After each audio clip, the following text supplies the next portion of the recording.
Hi everyone, and welcome to a very, very special episode of Dead Men Talk. I have been looking forward to welcoming these guys along for quite a while now, just kind of trying to find a spot in their very busy schedule that we can put this together. Even before I had a guest list for this season, I had these guys down as a must-have. And for many of you watching this, I'm sure you'll know why, because you'll probably be familiar with their work. But for those who don't, by the end of this, you will. I welcome Southwest music scene's heavyweights, in my opinion, Abbe and Hannah, Sound of the Sirens. Thank you so much for coming along. Heavyweight. Yeah. I mean, I didn't mean that. I don't mean that. No, I loved it. I took it as a compliment. That's all right then. That's all right. I've just joined Body Pump, so I'm like, yeah, heavyweight. I'm a heavyweight. You know what? I used to be scared of Body Pump. I like heavyweights as well. I just instantly thought of the massive breakfast we've consumed, and we are heavyweights in like all respects today. There you go. There you go. Who's not? Each to their own. You know. Hey, 2 years of lockdown, that'll do it to all of us. I'm still trying to. Yeah, this is true. We should add as well, for the weird little muffly, whiny background noise. That's not me or Hannah. That Winter, who is on Hannah's lap at the minute, being rocked with a rattle. In case you're like, why are they making weird sounds? Don't worry. For those who are watching this, they'll be able to see it, so it's fine. Right. It's both. If that's okay with you. Yeah, absolutely. I would have done my makeup. Oh, don't worry about it. Don't worry about it. I haven't. We did a podcast last week, didn't we, Han? But it was on Zoom, but only for audio. So I think we've just assumed today was just audio as well. I used to do audio only until I realised actually that my semi-decent camera took a semi-decent video and actually, opened it up then. So, yeah. Oh, that's all right. Well, this is Winter, everyone. Hey. Hello. Officially the smallest and youngest guest ever on Dead Men Talk. I'm not sure that I'm going to top that, to be fair. And my hair's in stage 1. Fine. So I don't really know. Usually I have an obvious starting point with my guests, and I probably will take the same vein with this one. But there's so much to talk about with you guys. We probably won't cram it in to the time that we have. But I'll turn it on its head. Usually I start off just let's go back to the beginning. Usually is my theme. Let's just give everyone a hint. Again, if they're not familiar with what you guys do, who you guys are, just give them a flavour of where we are at the minute. So over the next few weeks, you've got new single, new video, new album, and a new tour that you're looking forward to. Yeah. Busy times, yeah? To say the least. Yeah, just crammed it all in, haven't we? Yeah. Abbe had a baby, so... and that as well. So yeah.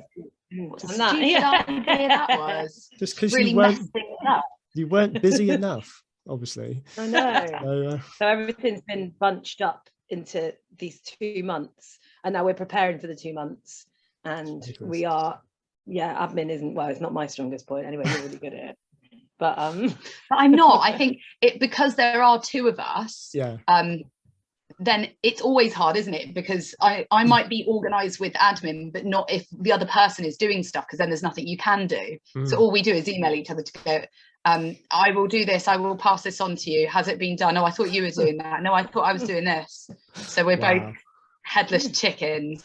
But we've got tomorrow, pre-orders start. So that's Friday the 18th. And that's a job actually for after this podcast today to make sure that actually is happening tomorrow. Yeah. So we'll say it on here, but who knows? So pre-orders start tomorrow, and then the single comes out on Monday, which is the 21st. And that's called These Are the Days. And there's a little video for that as well. And then the album is out on April the 8th. And that same day we do a London launch show with the musicians that played on the album, which will be really exciting. And then beyond that, a tour of the album with a drummer. So we're working with a really nice local girl called Lucy Piper. That's the first time you've done that with anyone but the 2 of you. Am I right? Yeah. Well, we started off as a 3-piece, so we're having three girls, And we've had the odd person, like my husband does a song with us sometimes when he's there and like does a beat. I've never heard you say my husband. Hannah was trying to be grown up then. I got married last year. Seems like last week. I said it, I practiced it, yes. Just how you practice your autograph as a kid. I've been practicing it in the mirror for days. I had to do that. We double barreled our surname when we got married, so I had to actually practice adding this other name onto mine. Oh wow! So that was you took the surname as well. Yeah, because the Tetrol is my wife's surname, and there was it was only her and her sister sort of at the end of the line almost, so we didn't want to lose it, and I just thought, really nice. So we've actually given ourselves a surname we have to spell all the time. We've given our daughter a first name she's got to spell all the time, so she's gonna hate us when she gets older. What is her name? Lorelei. Oh, I love that. Lorelei. Thank you. Cool. I've only ever met one Lorelei. That's such a pretty name. I taught a little girl called Lorelei years ago, and what was the other thing I was going to say then? Oh yeah, like mixing the names together. You could have done that, couldn't you? But you would have been Woodwalker. Or Walkerwood. Yeah. Alliteration. Walker. Yeah. Fine. Yeah. Flow with it. I've got an annoying name that you have to spell all the time. Only 4 letters, but I get called Abbe a lot. So I was going to say, it's a different way of spelling it, isn't it? Yeah. That you've got. I genuinely think it was an accident on my parents' part. They're not like wacky enough to be like out there with a name spelling. They just got it wrong. But this day and age, there's some even worse ones out there. So I'm saying your name's bad. I'm on fire with these sort of informal put downs at the minute. I do apologize. Let's move on, shall we? We love it. It's fun. So let's do just sort of, before we go any further into what's going on at the minute and what's been happening over the last sort of couple of years, where did it all begin for you two? Because you're from Exeter, I believe. So only just up the road from where I am. Yeah. Where did you guys meet, and how did your musical journey start? Well, I moved to Exeter from Cornwall when I was like 21, just fresh out of college, even though I was like 3 years late. Fresh and stale out of college. And then didn't have any friends, went to a nightclub and was like, please, can I have a job here, people? And then got a job in a nightclub, met, it took ages to make any friends. And then suddenly I met Abbe and her group of friends. We're like, yes, these are my people. And then I was in a functions band at the time, sort of like Mustang Sally type thing. Oh yeah. And wedding band, which was fun, but yeah. And then we would sing on nights out on the way home, and drunkenly think we're really good. We were really good, but just on like one song on loop. Yeah. What was that song? Lean on Me. Okay. Was that more of a plea at the time rather than just a? Yeah, probably. Whilst like behind a hedge having a wee or something on the way home. Lean on me. And then we would sing, and then you and Lisa both joined the band, and then we were a band for, I can't remember, what was the order? Yeah, so we had Hannah had a boyfriend at the time who was in a Beatles tribute band, and they needed some support for a couple gigs that they had, and so me and Hannah formed a band where we did 2 gigs. So we were a 2-gig wonder. Right. And we were called Route 2, and we had a photo shoot, and we've got like one photo of us back to back, really like. Okay. And we did 2 support slots for the Fab Beatles, one in Exeter and one in King's Staton, and we put together some different covers, like sort of quirkier versions of covers with harmonies. And then from that, then me and Lisa, the other girl, joined the functions band with Ham, which is completely different to what we do now, but really good practice in the early days for singing to an audience and stuff, because you had way more experience than me with that, because you'd been in bands since you were a teenager. but I couldn't speak. Okay. Or you'd had loads of drama experience, so you could do the chat, and I could talk, but I couldn't sing. So between her, so together, yeah. If you kind of turned your back and pretended it was one person, you'd be all right. Yeah. And then over time, the three of us left to become Sound of the Sirens. And then Lisa moved to London, and which meant me and Han were just really stubborn and were like, well, we still want to do it. Should we just carry on as a duo? So we did. And I think because we were both in the same city and only two of us, and two people is easier to manage than three, just for, you know, trying to pin down rehearsal dates or anything, we managed to get a lot done in a really short space of time. So that was in 2013. And Hannah's dad was brilliant in those early days at getting us gigs and driving us everywhere. And he'd entered a few different like competitions, and so we managed to get a recording, and we recorded an album and an EP within like a few months of each other. And so having a thing to sell really helped. So suddenly it was like two of us doing lots with a thing to sell, and it got our name out there a little bit more, and things just started to pick up a bit, which was great. The stars just aligned, really, by the sounds of it. Yeah, I think they did. And I really think, like, you know, we are in no means big in the grand scheme of music and stuff, but even in our tiny little dot on the musical thing, I do think we have been so lucky. Like, things have, and I know it sounds really cheesy to say the stars aligned, but I think things have gone our way. Like, nice things have happened for us over the last few years. And there were definitely points where we were like, we want to give up, or like we were trying to juggle like full-time jobs and party time, and it got to a point where we'd go drive all the way to Birmingham, and there'd be no one there to watch. Right. And really, we're obviously massive show-offs. Bad for your like self-esteem. But my dad just kept us going as well. He was really persistent as well. I think he really helped in keeping the motivation.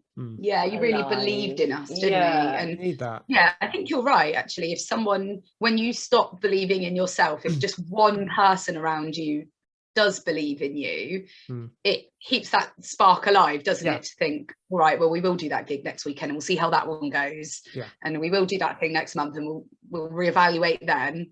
And here we are in 2022, still going. still going. And you know, the only way is up by the looks of what you got going on at the minute. We'll come back to that. I don't want to jump too far ahead of ourselves. But your style, so for me myself, I discovered your music only probably it was last year, probably about sort of 6-9 months ago, through word of mouth. Someone who works with my wife has seen you, has gone to see you, I think purposefully, at a few of your shows. So I've been very much into the sort of local folk acoustic scene. Show of Hands, Seth Lakeman, been massive influences to me since I've moved down there. How would you describe your style, firstly? Because, you know, I kind of thinking it falls into acoustic, folk rock. There's so much that it can actually, you know, it can't be pigeonholed. How do you describe what you do?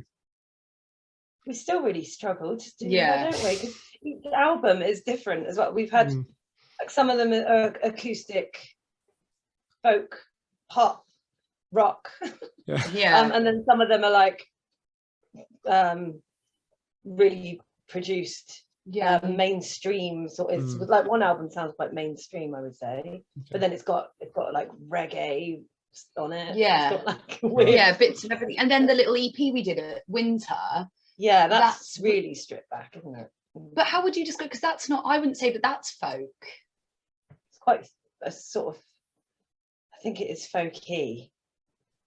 Folk is so broad, isn't it? You can't really. I think we don't ever try and write for a genre. We'll write a song because it's hopefully got a good melody and lyrically it means something. Yeah. But then, and then how it's produced or like can change the style of it, I think. But this new album, I think, is quite 60s, would you say? Okay. Yeah. Like a vibe, 60s vibe. Definitely. I think there's a real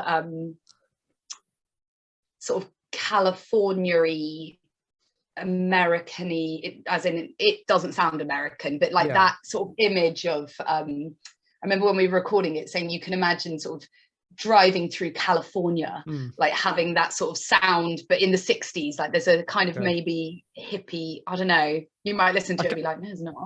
Everyone's got their own interpretations, you know. Everyone can have a different spin on it. I kind of know what you're going for, I think.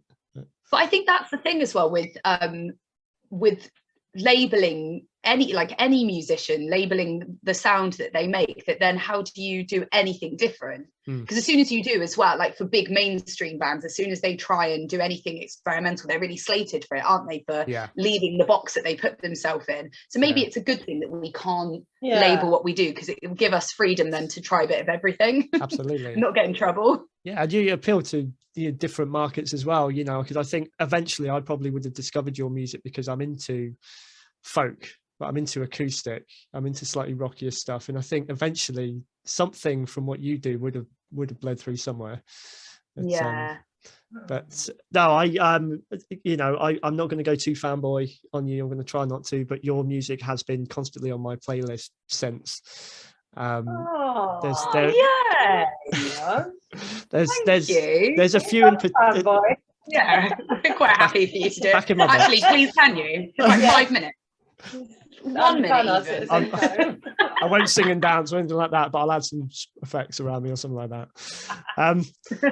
I'm being a writer myself as well. I'm really fascinated talking to other artists, whether they're musicians, songwriters, authors, where you get your inspiration from when you write. So I know it can come from pretty much anywhere, but are there any particular places, events or anything which have more than others sort of impacted or given you your inspiration before for certain songs? I personally, like, just thinking about that then, I think I find it easier to write about other people than I do myself. That, like, just thinking of a few songs, but from the last, there's one on this album as well. So I definitely, Hannah is really good with melodies and the music. I love the words and I'll scribble things down, but it doesn't necessarily mean that they'll always survive, but I'll have an idea with words. So there was something about my dad, and then there was something about my niece, and then there's something about my sister on this one, but they're not songs about my sister, for example. It will just, that's how it will start, is a situation she's been in maybe, but it will start as a poem, but it's completely changed now. And it's not really much to do with her. But I think I've never really thought about that until you've asked that question, that I think I find it easier to write about other people than my own experiences. Yeah, interesting. That is, there you go, another album in there. That's only for a few. Like, how would you answer that? Because I think it would be different. I'm just really self-indulgent and just write about myself. No, but that's it. One of you's got to. So, all right, poor me. But yeah, I find going through like a fallout or a breakup or something, like we both wrote one together about somebody that we used to work with who, like, said that we lied about something, and me and Abbe were like, we never lied. Yeah, he really got his arse in his hand about it, so we wrote a song about it. So we were like, I felt really frustrated, and that was quite easy to write, because and it felt quite feminist as well. I felt like that. Okay. And like, it just felt really good. Like, I think anger's a really good. But then I think we do have a tendency to make, even if they're an angry song or a sad song, to make them quite positive at the end. Yeah. It's like at the end we're like, I'll be all right, actually. We're like, I'm so angry, but it's not that bad. Don't worry about it. Yeah, have some food and it'll be okay. Give everyone a bit of hope at the end. You got to have that, So. Yeah, but I think as well, it's looking at it that way, that songwriting, whether you're writing about someone else or your own experiences, it is quite therapeutic, because if you get all those words down, or you come up with the melody first or whatever, but you get it out your system, and then the fact that we do try and put a spin of hope on it, we obviously have gotten over the subject matter in the writing of the song to be able to have something positive in there. Yeah, Okay, yeah. Else every song would be like, and remember it, shit. And we don't need that right now. No one needs that. Coming out of the last couple of years. Yeah, it's really shit, but it's going to be all right. Yeah, but it always is. Like, I actually believe that, like, the whole, it's going to be okay in the end. And if it's not, it's not the end. But I really think I do believe that, because every horrible situation we go through so far, touch wood, you do reach a point, don't you, where you look back and think, oh yeah, that's how I felt then, and I don't feel that way now. So things do have a way of working themselves out. So yeah, trying to put that in the music is important too. And that's nice to know that it might cheer other people up. Yeah, hopefully. Yeah, and I think the way that you do it, going back to your sort of musical style as well, I watched an interview with you that's floating around YouTube when you were on Ala Jones' weekend show. Yeah. And he summed up your style in one word, which, you know, I thought was so simple. It's exciting. And it is, you know, I think the tempo, the pace that you guys got, despite the subject matter that you're singing about, that's probably part of how you're making it more sort of uplifting as well, is just how the music is coming across. What I love about how you perform is that your bit, so you'll both be playing an instrument, you'll both be singing, but it just kind of weaves into each other effortlessly. Easy for me to say. When you construct a song and you both bring your bits to, so you may have written a bit, one of you done the music, one of you done the words, or whatever, however, how do you put that together? How long does it take typically to bring your ideas together and make it into that final product? Well, I think for this album, we went away together for 4 days, and it was just the best time. And we came away with 6 songs, I think, finished. Yeah. Like, there were already ideas there floating around, but we came, if we're together for that period of time, it seems to work really quick. Once we get in the flow, it's like, and then it is quite quick, I think, the songwriting process. And you had a new technique then as well, didn't you? Do you remember you were doing looping something on your electric guitar? Like, over the years, like different things that Hannah has acquired, like different like loop pedals or technology that we're really scared of technology. So you'll get given, or you'll buy another thing that we're like, what do we do? But even if it doesn't serve the full purpose, look at it that way, like that pedal that you're scared of, it's been brilliant for this album, because Hannah played, I don't know, like say 3 or 4 chords, like and then just looped them, and then we started, you know, writing a few lyrics down and trying to sing them with different melodies. And we might have loads of phone recordings of like 20-30 minutes of mumbo jumbo, but you might take one line that's really nice from that. Or it might be that Hannah has written a whole song and nothing is changed, that she'll go, oh, I'll come up with this idea, what do you think? And it's like, brilliant, I love it. And then it will be a case of, I think, so we've worked together long enough now that if you've written something and you play it through, I will know, because we just know each other's voices, like the bits I could sing, or I can hear a harmony there, or what about this bit? And it might get tweaked, as in the structure maybe, or a few lines being changed, but I think on the whole, it just works, doesn't it? We've just learned to work together well now. And I think that, like, for a lot of people that write songs, it's like, it's all right, it's you can get a verse and a chorus down, okay, but then you're like, where does it go? And then you're like, if you give it to the other person, they're like, I can hear the bridge, and then it comes together, and then it's a song. It's like, like 2 brains can make something more magical than one sometimes. Certainly got to be on that same wavelength. Definitely. And to be comfortable with each other, I think, because it's it's quite a vulnerable thing, I guess, to do, isn't it? It's to say, I've written this, can I play it to you? And if we were both like really protective and apologetic with what we were doing, it would be like, I've got this idea, but it's rubbish, actually, I'm so sorry, actually no, I don't want you to hear it. And nothing would get done. So I think we're good with just hearing things and going, I like that bit, I'm not sure on that bit, that bit's great, and just being quite honest with each other. Yeah, that for me, I've taught myself to play the guitar. I don't play outside my house because I haven't got that confidence. I always wanted to. I've tried writing songs. Where my writing came from is I used to write lyrics down for certain things. They still exist in a box somewhere in a pad. Hardly anyone's ever seen them. Yeah, because you'll have it. It's fine. They're absolute rubbish. See what you can make of them. But it's that confidence thing, really, in someone else looking at it and either saying, I want them to say what they think, but I'm always scared of them just saying it's rubbish. And I'm like, okay, fine, I'll leave that. I'm never going to go back to it again. I'm no good at this. Yeah. You also carry this through to, you're both vocal teachers as well, I understand. Yeah. Yes. So another question I was going to have along that, again, one of my dreams, I would absolutely, this isn't anything to do with, the reason I've got you on this podcast really is to get tips. That's all. There's nothing else. Yeah. I would love, I picture myself one day being able to, write songs, perform, even just on the pub circuit or something that I've done. For someone who either has a confidence issue or cannot sing, either might be true for me. Any tips for being able to gain that confidence, or what do you tell your students when they come to you and start off, if they have these kind of anxieties? How do you get them to open up and sort of find their voice, as it were?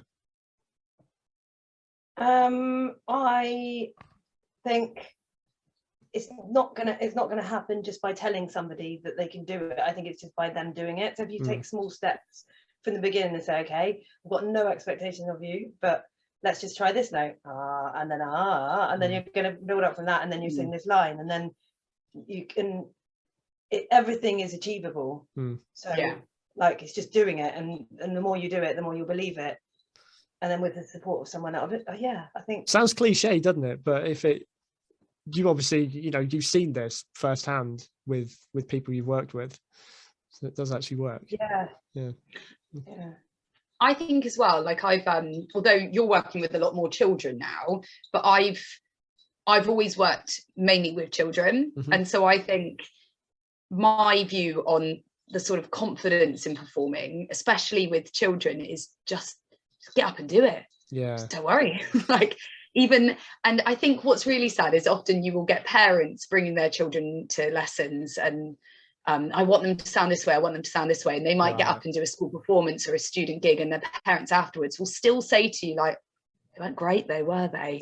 Right. Yeah, they were, because they got up and they sang in front of the whole school, or and they enjoyed it. And I think that's it. If you're having a nice time, keep doing it, keep making yourself happy. And I know that could be a bad bit of advice as well, because with the whole culture of then sort of making somebody believe that they're really spectacular, and suddenly they then want to apply for the X Factor or something, and you think maybe not, don't do that. Those shows you've got a lot to answer for anyway, really, I think. Absolutely. But I do think, going back to your what you said a minute ago about the songwriting, I know between us there have been maybe a line in a song where Hannah will say this is how the song goes, and I might have a bugbear with one line or something and say I really don't like that.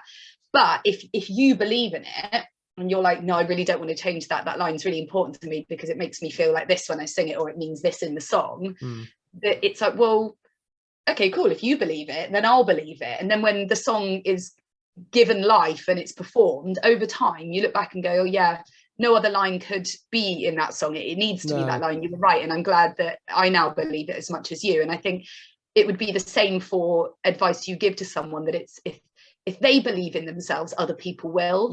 That's really true, because the audience will mirror how you feel.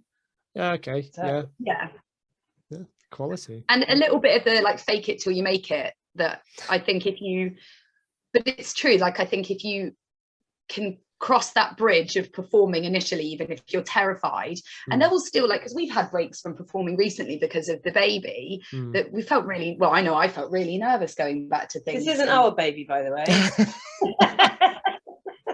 It basically is. The amount of time, but she is Auntie Han. I'm with Hannah's brother, so she actually is Auntie Hannah. Okay. Oh, there you go. There you go. Obviously got yeah, the magic touch as well. So yeah. So we've got another little Wood family member here. But yeah, I think that we've had major nerves before certain gigs and things that we've done. Confidence issues. Yeah. Going through times of like, I just feel so rubbish about myself, and losing faith in yourself, not faith in a religious way. But then going on stage and having to say hello everyone and thank you for buying tickets, and basically believing in us enough to be here tonight, which then makes you in your head go, you've got to do good tonight because these people believe in you, so you've got to believe in yourself. And then it's just this self-fulfilling thing, isn't it, that it's just going to keep having that knock-on effect. I often tell students that, like, what is the worst that's going to happen? Even if it goes really badly, it'll be embarrassing. It won't be, you might feel embarrassed, but nothing, it can't go that bad. You're not going to die. I used to say that when I hadn't done the homework, when I was on the way to school, I'd be like, she can't kill me, I'm not going to die. So. I get told that all the time about things I'm worried about. Has anyone died? No. Okay, fine. Puts it in perspective. It's kind of, okay, not the right perspective sometimes, but, I don't intend to go out and kill people every time I'll do something, but imagine imagine saying that to like a child in a singing competition, like school concert or something, like, look, I know you didn't hit that high note in the song, and I know everyone laughed at you, but you're not dead, so you didn't kill them with your voice. So, no. Hopefully this isn't that for my vocal tuition. I won't cut it. Don't worry. It's just kind of if you can just touch on. I need to reference a couple of key points that I picked out in your musical journey so far, which do stand out. They're not the kind of things that happen to everyone, but Chris Evans, obviously he was quite instrumental back along with getting you onto his TV show, radio show at his festival. Obvious question, how did that come about?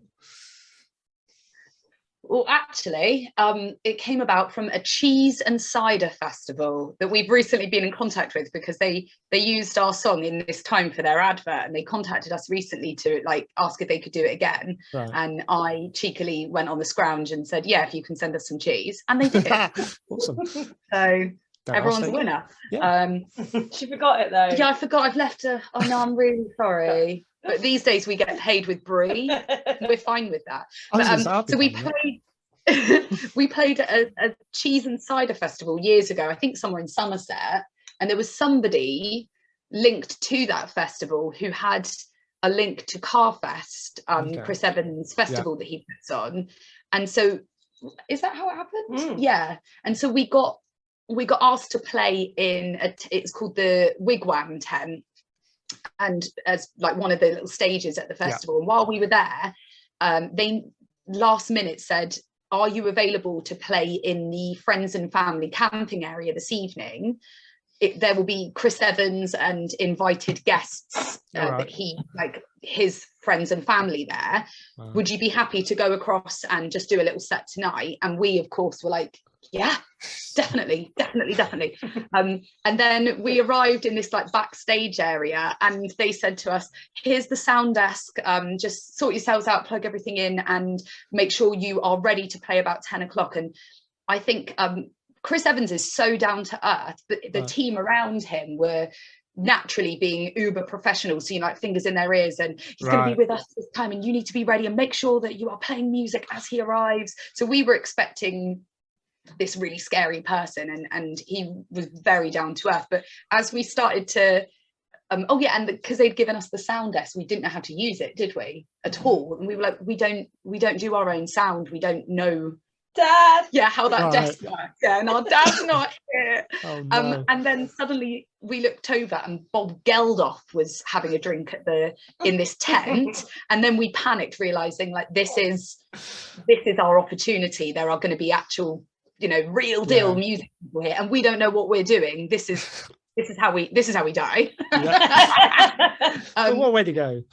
And so we managed to work this desk, we managed to get the music started as he walked in, and it was brilliant. Like, and he watched our set, and he was honestly like where the computer is here now, with you sat there. He was so close. He was the size of you now, but in real life. Oh no, Yeah. a bit bigger. He was the size of you, but not. But no, do you know what I mean? How we get...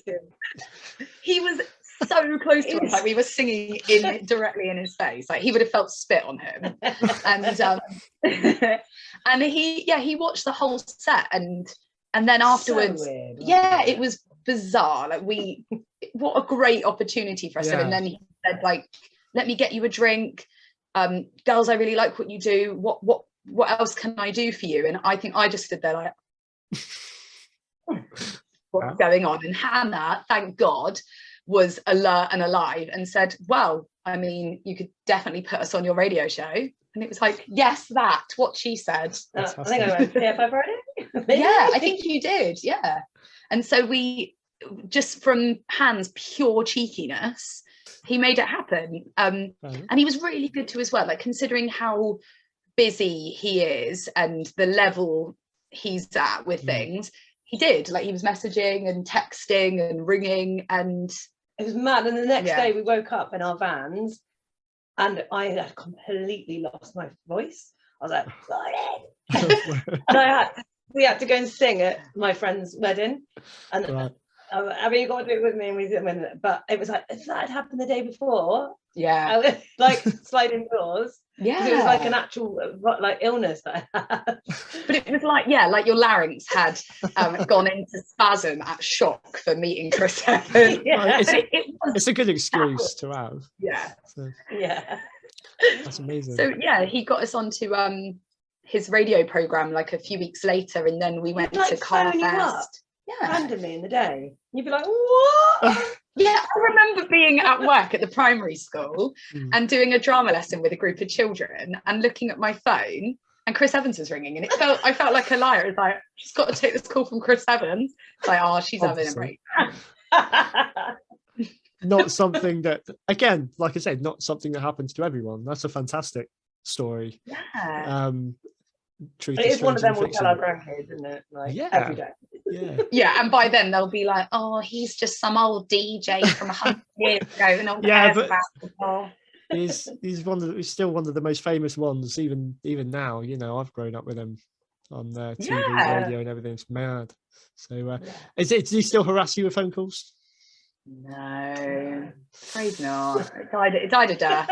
He got bored of us. Did he? But he was like so helpful to us, and like the doors that opened around that time, we had For All Our Sins out, and because of having the weight of that radio DJ, other DJs took an interest where perhaps they wouldn't have before, and I think it just opened our eyes as well to the whole kind of industry in that respect, that there were points where our music was sent to the playlist meetings, and we had no idea things like that even existed. So it's really old school, and they are given, all the producers of the big radio shows on Radio 2, that was our experience of that anyway, are given this music, and you have to have like a majority vote on the songs that are going to be playlisted that week. And even to get your music into that meeting is ridiculous. And our music was never playlisted, but even that it was discussed in meetings was like, that's amazing. That's an achievement in itself. And so other DJs took it, like who's the really, really lovely one, Jeremy Vine. Jeremy Vine like came to a gig of ours, and I think that I think there's still a level of excitement at things like that anyone from that world, it's still really like, I didn't know who it was though. No, you didn't. To be fair, in person I wouldn't. I listened to him for years and I never knew what he looked like. And I don't know, just it's one of those I can't look at him and listen to him at the same time now, because he's just a voice to me. Totally. I don't want to see your face, it ruins it. It does. You're an actual human. No. It's off the back of that. I mean, again, just to throw some names out, there's some things I'm sure that opened up maybe because of this or what, I'm not sure. Rick Astley. You supported Rick Astley. It's really funny hearing it. Yeah, that was.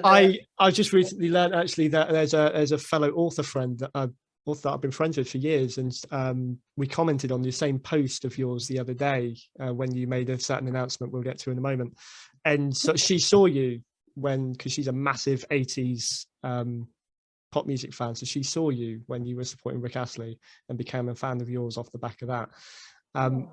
Did you not physically, but did you feel your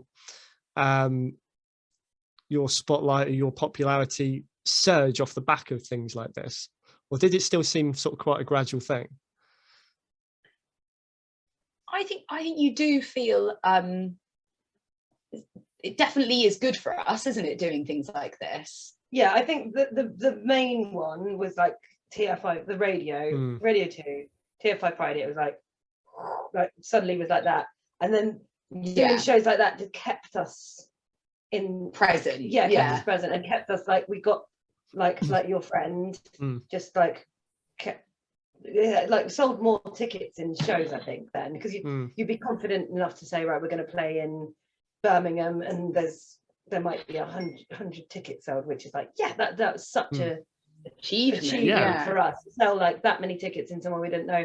And I think without supporting Rick or the other bigger names, we wouldn't be selling tickets in place because people wouldn't have heard of you. So it has, each person has given us that extra little boost. Yeah, absolutely, it has, and helped our profile, I guess, like picking up new support on the way, and then people.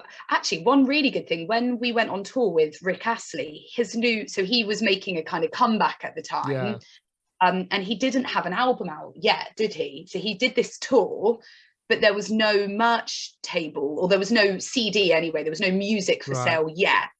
And so hundreds or thousands at some of the venues, they were big venues for us to play at, which was great exposure for us. But then all those people were leaving the show, there was nothing for them to buy. And me and Hannah are there like waving our tea towels and our CDs. And we did sell a lot of our albums on that tour. And then that helped, because then people spread the word, don't they, and say, oh, if you've heard of these people, and like you have found us through a friend of yours and things. I think it definitely, I agree with Han that the Radio 2 and the TFI thing was just a spike, but doing anything like this has kept us present, and also that those names as well, they do get put on festival bills, and so when these music programmers go to book them, they'll look at their tour posters and they'll see the support, and so you might get booked for something and people will say, oh yeah, I've heard your name somewhere, and they might not necessarily know your music, but if you're being mentioned because you're linked to someone, it can only be a good thing, because it's so competitive, isn't it? There's so many bands out there. But then that's your shot in it to bring whatever you do, which again I think really does stand out on its own. And you can say, okay, you know me because of that, but this is what we do, and then they remember you for that, which is exactly what you want, I suppose, isn't it? So because it is a weird and this is not disrespectful at all, like the 80s bands that we've sort of been associated to are brilliant, and the fact that their music has stood the test of time and they've still got massive fan bases and things, we still find it really strange though that our music got picked to support them, because it's so different, but it works. It does work, because that's like, you know, you mentioned that we've got this other thing coming up soon, and I guess that's how that's come about too, because it worked before with Rick Astley, and this might work again, or it might not, but we'll see. Well, since that's come up, then let's talk about that. So Tony Hadley, that's that's pretty cool. So you're doing a few dates on this tour, I believe. You're not doing the whole thing, are you? No, I think it's 4 dates now. But so where can people see you who have already got tickets probably to see him, but they're going to get you as well? Where are you going to be with him? Torquay, Scunthorpe, Bath, and I can't remember. Worthing. Cool. I don't even know where Worthing is. South Coast, I know that. Is it over Brighton? Right. I think. I think. That send you to the wrong place. So I mean, I was going to ask sort of again how that one came about, but you just kind of touched on it's probably just an amalgamation of what you've been doing in the past, I guess, which is sort of, you know, brought this opportunity along. And I think the company that he works with, we've worked with them before, and so it is, I do think as well, like as two of us, and our setup is quite unusual. So apart from this tour where we're going to have Lucy the drummer, but we won't for the Tony Hadley supports, our setup is really quick. So it's, you know, two of us on stage, get our drum and our tambourine thing down, and occasionally Han will have a piano, but it's, in terms of a band looking for a support act, it can be really off-putting if the support act they've got, you know, has 7 people in it and a drum kit and this, that and the other. So we're a nice compact little duo that will fit nicely at the front, and I think that has a lot to say for itself too. Because it's not a singular person. There's a bigger sound, but it's not a whole band. And that we won't get in the way. I mean, we will get in the way. It will be really annoying. We'll be outside Tony Hadley's dressing room going, oh, sorry, do you know where the oh, sorry, you're Tony. Oh, we have no idea. Dust yourselves off. That's fine. Oh, that's brilliant. Oh no, and what perfect timing as well with the new album and that coming out, you know, perfect, you know, other little opportunity to get that out there. Couldn't have asked for a better one, really, could you? No, and again, it is like I remember the day we went in for a meeting with we used to work with an agency called DMF, and they called us in for a general chat about things, and in that meeting said, so we've had a call and Rick Astley is interested in you going on tour, and it felt like, what's the joke, like what's the punchline? You don't, like, it's not a normal thing to hear, is it? No. And so it felt like that again a couple of weeks ago, like just a normal Friday and opening a text message on your phone to say Tony Hadley from Spandau Ballet. Like, is this a joke? You couldn't like write it. You would never have been in that particular band. Like, it's just but it will be brilliant for us. No, that's fantastic. Before I sort of start to draw things to a close, I got a few sort of quick fire questions I wanted to throw at you guys for fun, but let's just quickly talk about the new album. What can we expect? Anything else that you can sort of tell us about it that you haven't already, and when's it out as well, sort of, you know, let us know everything. So it's out on April the 8th, and again, we were really lucky that we had a bit of a chance meeting with a man called Saul Davies, who's from the band James. And we were part of a charity event that he had organised, and we got speaking to him at the end of the night and said, could we send these tracks to you if you want to give us any advice, because we're making an album. And never in a million years did we think he would email back and say, yes, I've got your tracks and I'd be interested in producing this album. We just thought he would email back to say, sorry girls, my advice is start again, or jog on. And we didn't ask him to produce it. Like, that wasn't our intention, and so that was again a real turn up for the books, and we thought, will this amount to anything? And it did, and we went to Scotland and recorded this album with him. And so what you can expect from the new album, there's 11 tracks, and they're all kind of tied to different emotions, aren't they? But the album was called Damage Control. The song that is named after is a song about managing all your different emotions. And then we were like, oh, it sounds like each song actually sounds like a different emotion. Like, one's passive aggressive, one's a bit rageful, one's happy, one's reflective. And it goes on. Cool. So they could all be different, sort of refer to different states of emotion and feelings. And initially there were meant to be 10 tracks, but we just kept pushing for that last little number 11, which is on there. And I still don't think they've said yes. I don't think they've noticed. We won't say anything if they don't. So no. And Hannah's done all the artwork for the album and the tour poster and things. So again, and the stress you've had learning Photoshop, but she's done amazing. And yesterday I got a phone call saying, I don't think the picture's big enough pixelations. Whatever it's called. I was like, no, but it's fine. I sent the other one. She was like, it was just about fit to vinyl. It was like, man, we're not going to have to. We can't have any big posters. Yes. So the working with Saul was quite the experience because he's an artist himself and he's very funny, he's very passionate, and so there were things that we would do where we would play an idea for a song and we're thinking about it being this way, and he'd sit kind of listening to it at the end. So, are you joking me? Is that it? Like, it's brutal, but really funny as well. Like, we could totally take it from him because he was funny. And he, but likewise as well, it worked the other way, that there were points where he'd say, this is what I hear for this song. And if we felt different, we put our foot down. We were quite stubborn about certain things and said, no, that's not what we want for this song. And so we've found a middle ground, but there's some electric guitar on it, there's a drummer on it, which is why we wanted to take Lucy with us.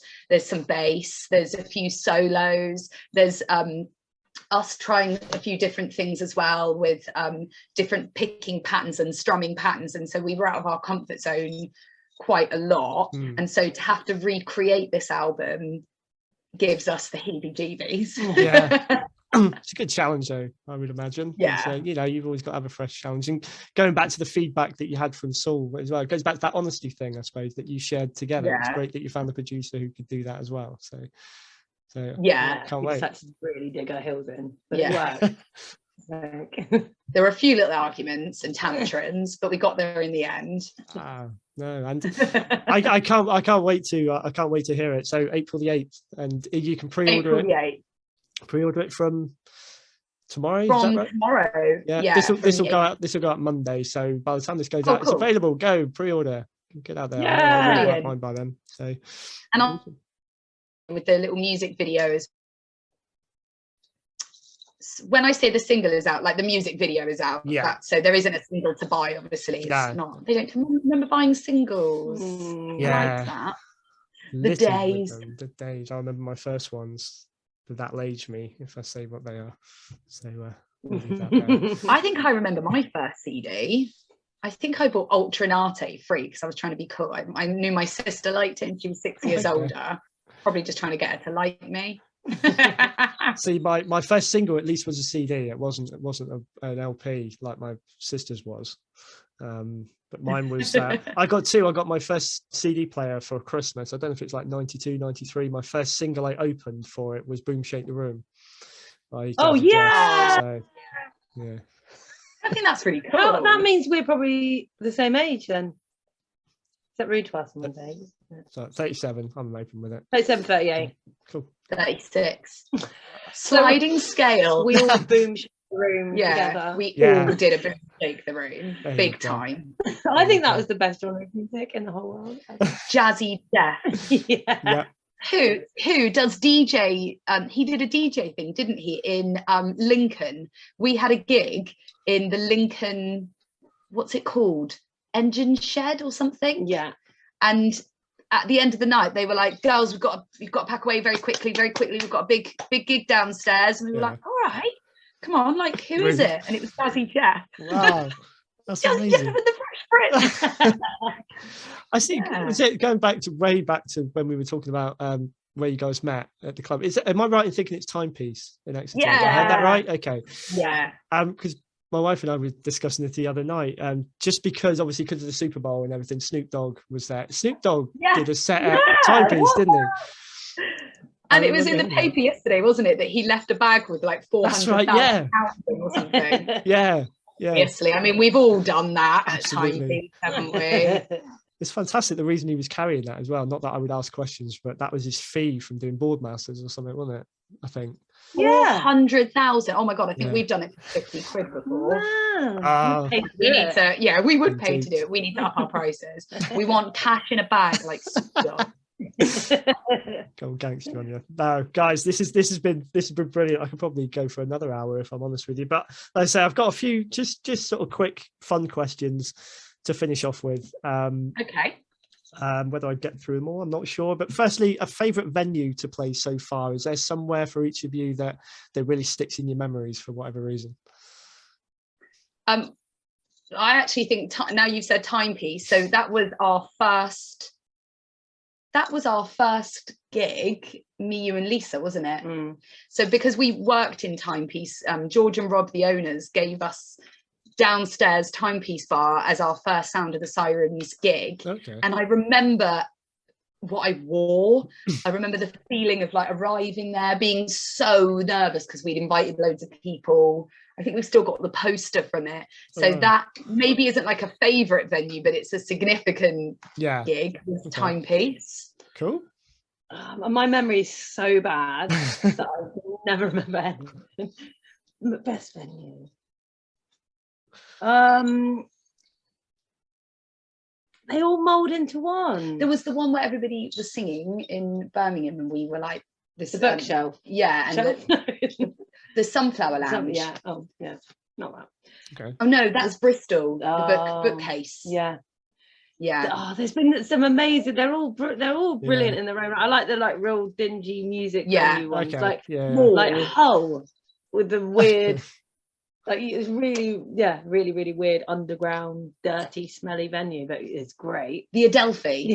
Yeah, it's really, really dingy, but amazing. And it has a sort of shrine out the back to like Pulp. Okay. Yeah, used to play there years ago. Okay.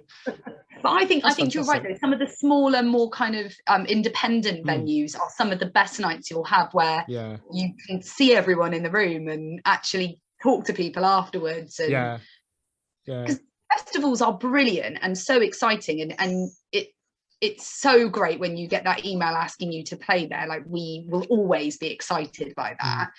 But you also know not everybody is there for you. They're there to see the other bands that are playing. Whereas in a tiny venue, even if it's 15 people, if they've all bought a ticket to watch your music, you're so excited to play to them. I like attending those as well, because the one that really sticks in my mind, I saw Catherine Roberts and Sean Lakeman when they played the Highwick Village Hall up the road in Newton Abbot, and I think there were only 75 of us in there, but it's fantastic. You know, you really get a feel. You feel like you're part of something. Exactly. Yeah, cool. Okay. We played Pontins the other day, and that was amazing. Oh, really? Yeah, it was inside a festival. And there was some other really good bands like Nick Parker and the False Alarms and Semantics and Blackwater County, like some really good bands from like the festival scene. But again, like driving there thinking, what's it going to be like playing in Pontins? But the audience were lovely, and that, I think that's it. It isn't always the venue you play; it's the audience. The true. Atmosphere. Yeah, which sometimes the venue makes. Cool. I won't ask about any bad ones. You won't finish on a bad note. So everyone out there will have their favourite Sound of the Sirens song. The Confession is mine, I will say. I just love it. I don't know, it's really quite haunting, but fast at the same time. It's fantastic. And I like the fact that came from, did that get inspired by The Crucible? Am I right? Yeah. Is that right, that one? The Confession, yeah. Yeah, I read that at school, so it brings back memories. Yeah, same. So for yourselves, for each of you, have you got a favourite song of yours that again means the most to you, or has whatever reason that you hold it dearest above the others? Oh, that's a good question. I think we were saying this the other day, that even like some of the newer songs, the ones that you really like to listen to aren't necessarily your favorite ones to play.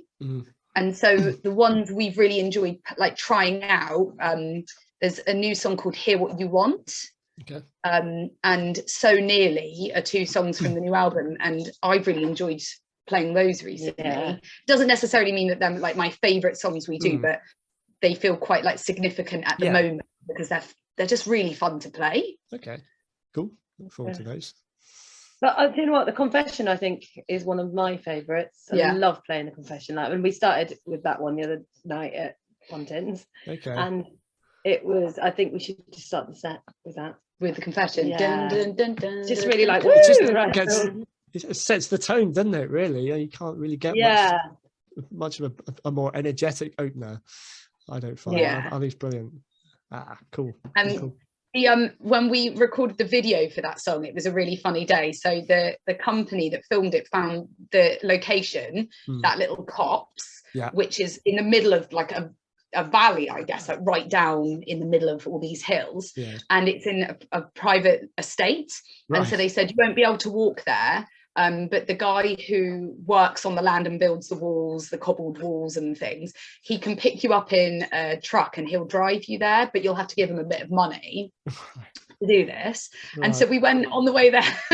We were like, right, we need to get some money out to pay this guy who's going to drive us. And so we took £100 out from the cash point, but not just for that, but for other things that day. We had to go get food and like petrol to get home and stuff. So Hannah had £100 in her hand. And the guy picked us up in this 4x4, chucked everything in, drove us across like these hills, and then booted us out of the car and was like, it's just down there. And it was still so far to walk, wasn't it, with all this equipment that we couldn't do in one walk. And we were all tarted up for the video. And he just dumped us in the middle of nowhere. We were like, are you joking?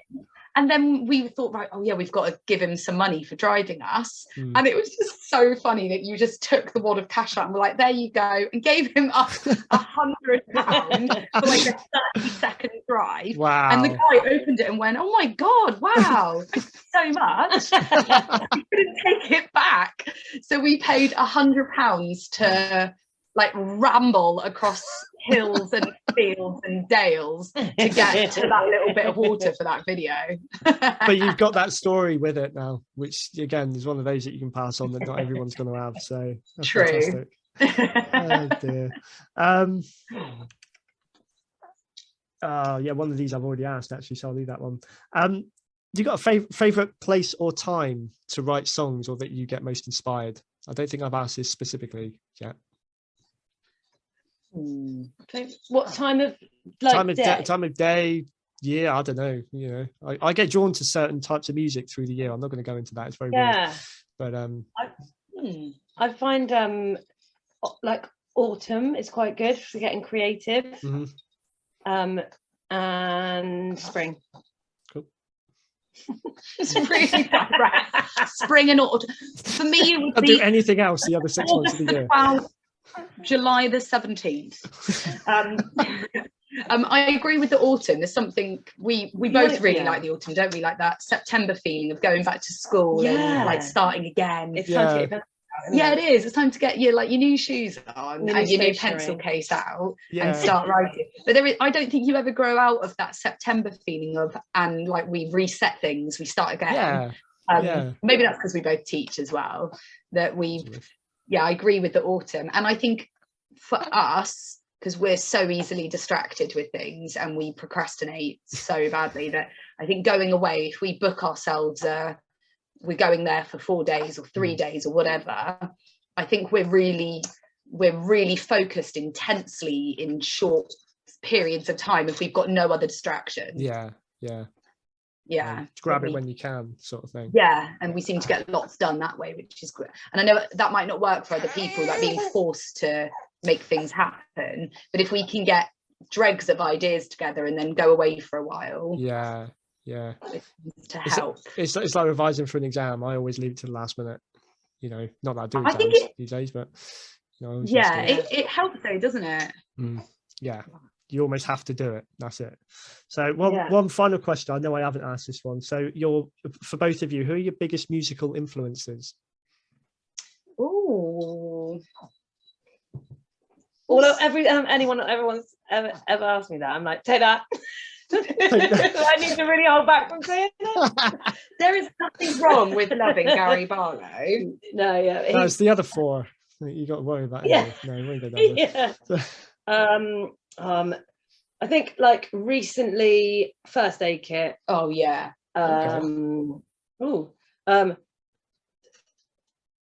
but then growing up, I mean, I don't really have the most coolest taste in music, but they're all influenced. They all influence you. Like I love Hanson and.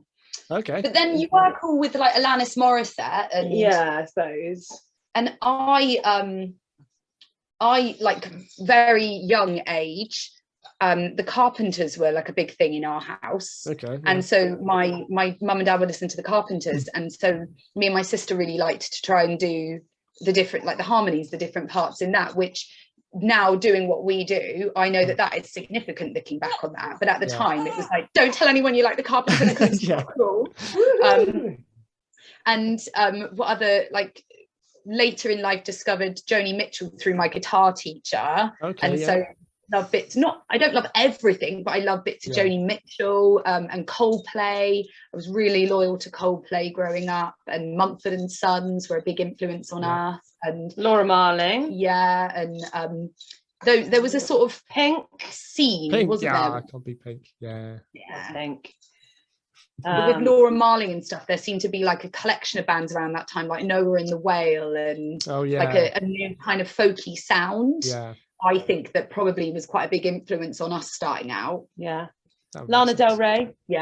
Okay. Really random. No, I mean, my music taste is fairly eclectic. One of my biggest musical influences is Chris de Burgh, which my wife my dad absolutely loved Chris de Burgh. There's always the parents I get to connect with on this. There's no one my age, and my wife hates him, so I can never really talk about it around here. But two of my favorite songs of his actually inspired one of my horror books. So it's weird and wonderful ways that his music kind of has inspired me. But he's one. You wrote a horror book? Yeah, we'll talk about this afterwards. Wow. You into horror? Can I read it? Can do if you want. It's out there. Not many people have, so feel free. What's it called? It's a bit of self-promotion at the end of this episode, ladies and gentlemen. Go for it. I've got one out there called A Necessary End, which it's more of like an anthology. That's my favorite one I've done. It's sort of 5 or 6, 7 smaller stories, all packaged into an overarching backstory almost. And then I've got a trilogy out there. 2 parts of it are out, which are called Acolyte and The Sowing Season. But a Necessary End, I if you're going to pick any of them up, probably start with that one. But there you go. Wow. Can we just add to that, Chris, that during lockdown we collected like a group of people who support our music, and a lovely woman called Yvonne, who's based in Germany, started like a Sound of the Sirens fan club, but that was a few years ago. But during lockdown, she sort of set different things to bring everybody together, which we just loved, that we could be part of that, and that watching all these strangers from all over the place all talking and sharing, and they've created in that fan group a book club, which is really nice. And so for different people, and it gets everybody talking about different things. So I'm going to share your books in there, because I bet there probably are a few writers, like amongst, I don't know how many people are on it, like 700, 500. I don't know. There's a few people on it though. Like I bet that there are other writers, and it would be nice to read stories. If there's what are we reading this month, to select something by someone actually connected. So that would be really cool. That'd be amazing. You don't mind? No, I'm never going to turn that down. No, thank you. Ideal. I'll send you some links over. So on that note, what a lovely way to finish it. You guys have been absolutely amazing. I'm so glad we got to do this. And our little guest as well. Thank you as well. There you go. Thanks, Chris. All the best with everything. Oh, nice one, Chris. All the best with everything you've got coming up. I will be pre-ordering the album. I would love to say I'll get to see you in one of your shows at some point, and finally link up in person, which would be great. But that would be amazing. Good thank you for having us on here. Anytime. It's really lovely to be asked, and we really appreciate your time. So thank you. Anytime, down the line, when you got to the tail end of all the chaos that's about to ensue, if we can do it again, that'd be great. So amazing. Oh, nice one, Chris. Thank you, Chris. Thank you. See you later.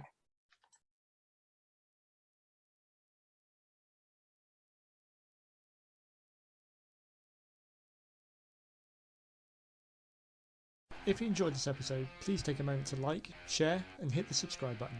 Also follow us on Facebook and Instagram to keep updated about all future shows.